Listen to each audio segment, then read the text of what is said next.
Good morning dear student.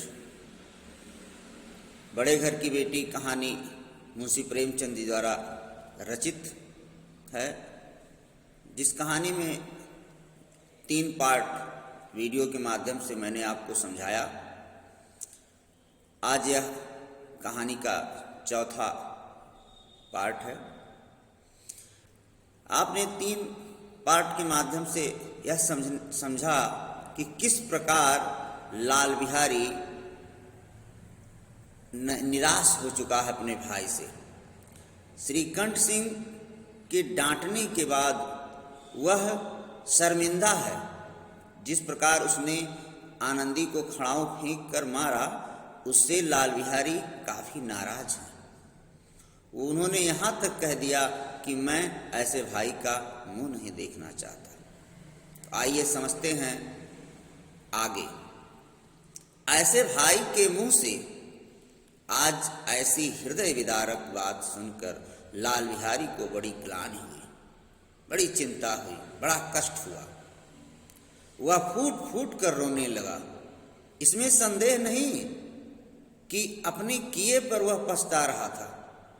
भाई के आने के 1 दिन पहले से उसकी छाती धड़कती थी कि देखूं भैया क्या कहते हैं, मैं उनके सम्मुख कैसे जाऊंगा, उनसे कैसे बोलूंगा, मेरी आंखें उनके सामने कैसे उठेंगी। उसने समझा था कि भैया मुझे बुलाकर समझा देंगे। इस आशा के विपरीत आज उसने उन्हें कठोरता की मूर्ति बने हुए पाया। वह मूर्ख था, परंतु उसका मन कहता था कि भैया मेरे साथ अन्याय कर रहे हैं। यदि श्रीकंठ सिंह उसे अकेले में बुलाकर 2-4 कड़ी बात कह देते, इतना ही नहीं 2-4 तमाचे भी लगा देते, तो कदाचित उसे इतना दुख न होता। पर भाई का यह कहना कि अब मैं इसकी सूरत नहीं देखना चाहता, लाल बिहारी से सहा न गया। वह रोता हुआ घर आया। कोठरी में जाकर कपड़े पहने, आंखें पोंछी, जिससे कोई यह न समझे कि वह रो रहा था। इसके उपरांत वह आनंदी के द्वार पर आकर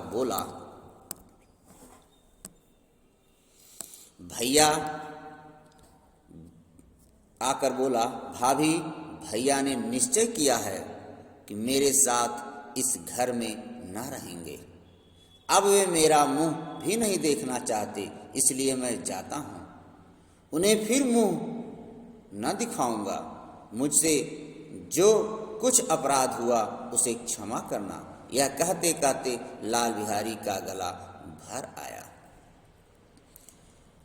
वास्तव में इस कहानी में प्रेमचंद जी यह दिखाना चाहते हैं कि किस प्रकार अपने किए गए अपराध, किए गए गलती के कारण लाल बिहारी शर्मिंदा है।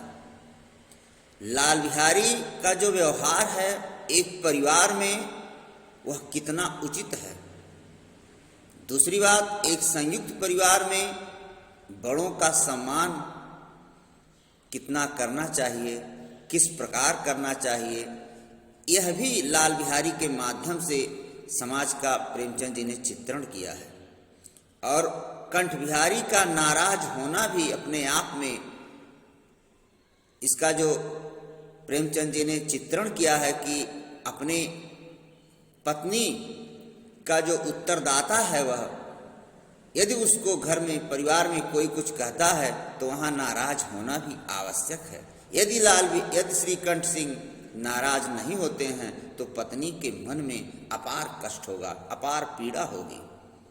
इसलिए प्रेमचंद जी ने यह दिखाने का प्रयास किया है कि संयुक्त परिवार किस तरह से चलता है, संयुक्त परिवार की क्या कमियां हैं और उसकी क्या विशेषताएं हैं, इसको भी इस कहानी में रेखांकित करने का प्रयास उन्होंने किया। तो आगे आइए देखते हैं। जिस समय लाल बिहारी सिर झुकाए आनंदी के द्वार पर खड़ा था, उसी समय श्रीकंठ सिंह भी आंखें लाल किए बाहर से आए। भाई ने देखा तो घृणा से आंखें फेर ली और कतरा कर निकल गए, मानो उसकी परछाई से दूर भागना चाहते हैं। अब आप सोचिए कि जिस भाई के लिए उन्होंने 5 रुपए उड़ाए थे, पहलवानी में प्रसन्न होकर, पहलवानी में उसके जीतने के कारण, वही भाई आज आंखें फेर रहा है। क्या कारण है? कारण आपके सामने। वह परछाई से दूर भागना चाहते हैं लाल बिहारी के। अब आनंदी ने लाल बिहारी की शिकायत की थी, लेकिन अब मन में पछता रही थी। वह स्वभाव से ही दयालु थी, उसे इसका तनिक भी न ध्यान था कि बात इतनी बढ़ जाएगी। वह मन में अपने पति पर झुंझला रही थी कि ये इतने गर्म क्यों होते हैं, मतलब इतने नाराज क्यों होते हैं, इतने क्रोधित क्यों होते हैं छोटी सी बात के लिए। जब उसने लाल बिहारी को दरवाजे पर खड़े यह कहते सुना कि अब मैं जाता हूँ, मुझसे जो कुछ हुआ क्षमा करना, तो उसका रहा सहा क्रोध भी पानी हो गया। मतलब आनंदी का जो क्रोध था वह शांत हो गया, पानी हो गया। वह रोने लगी। मन का मैल धोने के लिए नयन जल से उपयुक्त और कोई वस्तु नहीं। मतलब यदि मन में आपके किसी भी तरह का ऐसा भाव या पीड़ा या कष्ट देने वाली बात है, यदि आप रो देते हैं, यदि आपके आंखों से अश्रु गिर जाते हैं, तो आपका हृदय हल्का हो जाएगा, मन हल्का हो जाएगा। तो मन का जो मैल है वह धुल गया आनंदी का। श्रीकंठ को देखकर आनंदी ने कहा, लाल बाहर खड़े बहुत रो रहे हैं, तो मैं क्या करूं? श्रीकंठ ने कहा, तो मैं क्या करूं? भीतर बुला लो, मेरी जीभ में आग लगे। मैंने कहां से झगड़ा उठाया? मैं नहीं बुलाऊंगा। लाल श्रीकंठ सिंह कह रहे हैं, मैं नहीं बुलाऊंगा। तो कह रही है, पछताओगे। उन्हें बहुत ग्लानि हो गई है, ऐसा ना हो कि वह चल दे। मतलब आनंदी कह रही है, उनको बहुत कष्ट हुआ, बहुत पीड़ा हो रही है, कहीं ऐसा ना हो कि नाराज होकर वह घर से कहीं चल दें। श्रीकंठ सिंह न उठे। इतने में लाल बिहारी ने फिर कहा, भाभी, भैया से मेरा प्रणाम कह दो, वे मेरा मुंह नहीं देखना चाहते, इसलिए मैं अपना मुंह उन्हें न दिखाऊंगा। लाल बिहारी इतना कह लौट पड़ा और शीघ्रता से दरवाजे की ओर बढ़ा।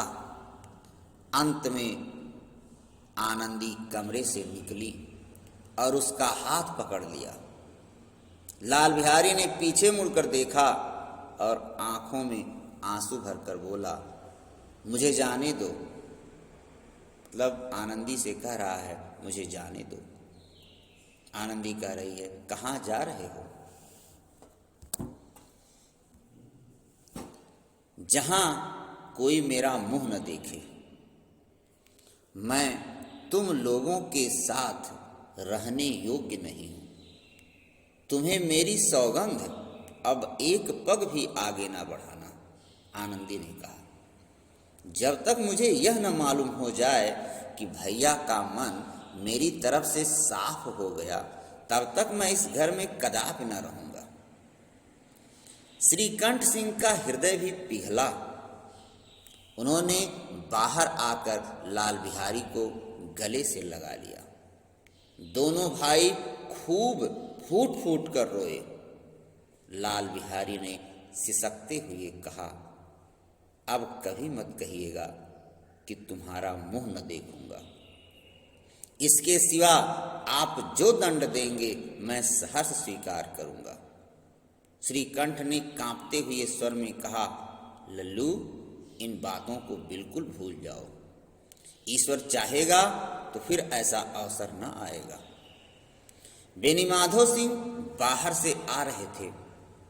दोनों भाइयों को गले मिलते देखकर आनंद से पुलकित हो गए और बोल उठे, बड़े घर की बेटियां ऐसी ही होती हैं, बिगड़ता हुआ काम बना लेती हैं। गांव में जिसने यह वृतांत सुना उसी ने इन शब्दों में आनंदी की उदारता को सराहा। बड़े घर की बेटियां ऐसी ही होती हैं। प्रेमचंद जी इस कहानी के माध्यम से यह संदेश देना चाहते हैं कि किस तरह एक संस्कारित परिवार की बेटी, किस तरह बड़े घर की बेटी का तात्पर्य है कि उसके अंदर संस्कार अधिक हो। धन दौलत से बड़े घर की बेटी नहीं बनती, संस्कार जिसको अच्छा मिल जाए, ऐसी बेटियां ही टूटते हुए परिवार को बचाती हैं। यहाँ प्रेमचंद जी यही कहना चाहते हैं कि बड़े घर की बेटियां ऐसी ही होती हैं। मतलब जितना ऊंचा आदर्श होगा, जितना अच्छा संस्कार होगा, उनसे गलती की संभावना उतनी ही कम होगी। जो व्यक्ति संस्कारहीन होता है, जो व्यक्ति परिवार में प्रेम भाव नहीं रखता, वह व्यक्ति परिवार को टूटते हुए देखकर उसके मन में कोई कष्ट नहीं होता। जो व्यक्ति संस्कार युक्त होता है, जिस व्यक्ति में संस्कार होते हैं, वह व्यक्ति अपने परिवार को टूटता हुआ नहीं देखना चाहता। इस प्रकार बड़े घर की बेटी कहानी समाप्त होती है।